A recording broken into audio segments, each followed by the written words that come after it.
Ils ne l'ont pas souhaité, mais la crise a souri au jardin de Cocagne, cette association d'insertion par le maraîchage bio installée à Thaon-les-Vosges, qui a vu une hausse importante de nouveaux adhérents, une vingtaine en moyenne par semaine dès le premier confinement.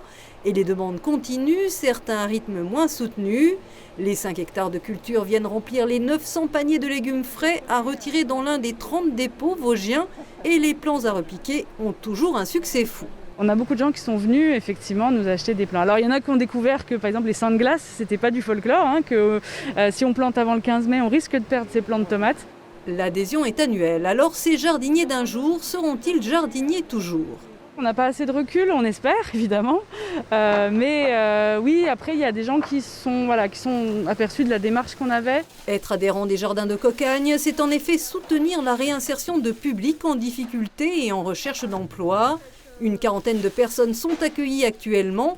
La plupart ne seront pas maraîchers, mais Clément, lui, a trouvé sa voie. Ça fait depuis plusieurs années où j'expérimente la permaculture avec mes parents. J'aimerais effectivement m'installer.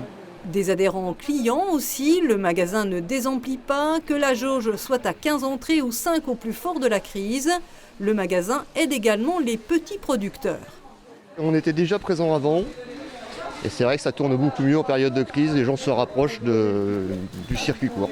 Pendant la crise, ça a énormément marché. On avait des queues jusque sur le parking et tout. Et on a travaillé aussi pendant le confinement, on faisait du drive, parce qu'il y avait des personnes âgées qui ne pouvaient pas se déplacer et tout, qui avaient un peu peur du Covid, donc on les a livrés.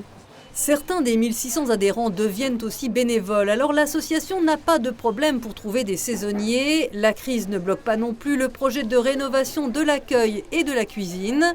Comme dit le proverbe, à quelque chose, malheur est bon.